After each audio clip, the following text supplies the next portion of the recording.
Good morning, students of class 10. Welcome back to the online classes now. Let's do our history.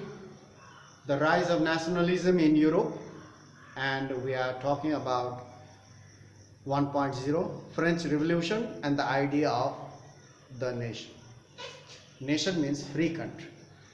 Now, in our previous class, we have talked about the breaking down of prison fortress of Bastille, and people started revolting against the despotic rule of the kingdom of France, and it was ruled by King Louis XVI.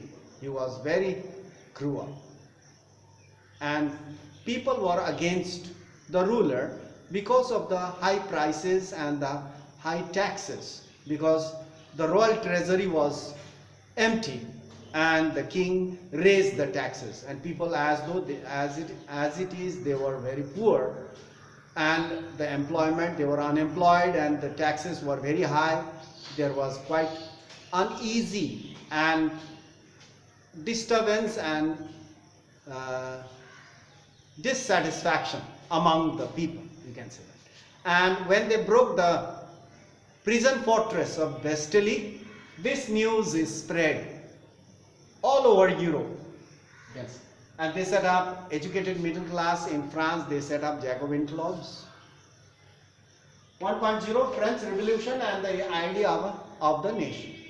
Here, Jacobin clubs were set up in various cities of Europe. First, it was set up in France by the educated middle class. This news spread all over Europe. In big cities, many Jacobin clubs were set up.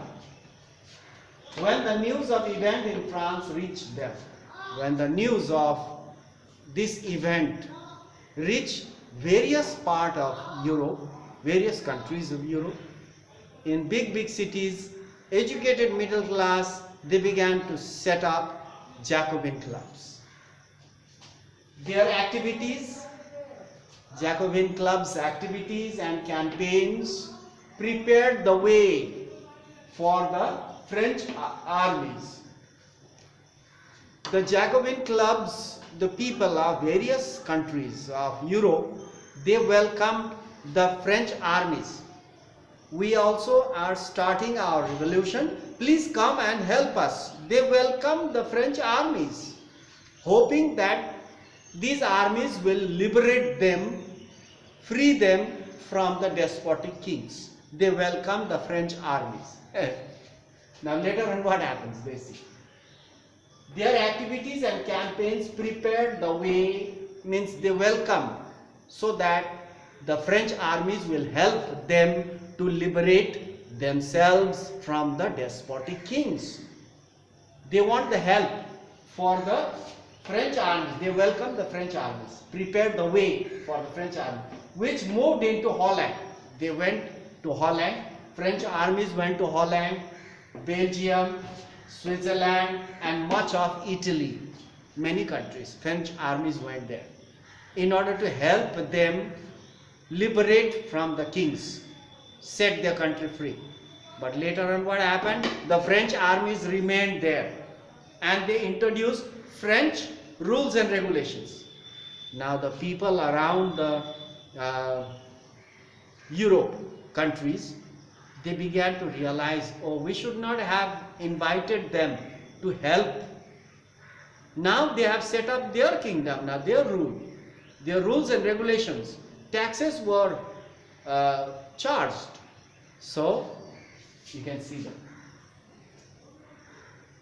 French armies moved into Holland, Belgium, Switzerland, and much of Italy in 1790s. What happened after that? With the outbreak of revolutionary wars, everywhere in Europe, revolutionary wars were started against the kings, various kings. The French armies began to carry the idea of nationalism abroad. In various parts of Europe, Jacobin clubs were set up. They started revolution against the king, revolted against the king, and they even invited French armies to help. So French armies went there, spreading the idea of nationalism everywhere. A vast area, very big area, vast means very big, you know it. A vast area came under the control of Napoleon. What does this mean? This means that Napoleon's army went to Holland, Switzerland, part of Italy and Belgium, and they occupied there. A vast area came under the control of Napoleon. You see that actually they were welcome to help, but they set up their own rule and regulation and their own kingdom. Napoleon set about introducing many of the reform is change. Napoleon, he introduced his law, rules and regulation there in that new country in Holland, Belgium, Switzerland and parts of Italy and many more others country. And he introduced many new methods, new ways. Many reforms were made that had already ALREADY, that had already been introduced in France. Napoleon had already introduced this system in France, and the same system was introduced in other countries where his armies went there to help, and the people, they began to repent. They began to think, and they began to think that they should not have called the French armies. Actually, we want them to help to liberate ourselves, liberate our country from the despotic kings. The kings were thrown away, but the Napoleon army stayed there and introduced new rules and regulations. Now here, Napoleon had no doubt destroyed democracy in France. Here, we have learned in class 9, Napoleon actually in the beginning, he ruled the country, France, in a democratic way. But as he gained more power, he became quite despotic, he became quite acted like a dictator, and he destroyed democracy. Many times it happened in France. We have learned in class 9. So Napoleon had no doubt destroyed democracy in France. Previously he ruled in a democratic way, but later on he became acted like a dictator. But in the administrative field, how to rule, how to govern in that field, in the administrative field, he had introduced new ways, new methods to make the whole system more efficient, to make the whole system work properly, efficiently. He introduced many systems. We'll talk about in our next class what systems he had introduced. But right now we'll talk about he introduced many new systems. Though he destroyed democracy, in his administrative field it was remarkable. And he gave a lot of things to the world also. People knew about his way of governing the country. And now the Civil Code of 1804. Civil Code means the rules and regulations have to be followed by everybody. The Civil Code of 1804, known as Napoleonic Code. It was known as Napoleonic Code. Did away means removed all the privileges based on birth.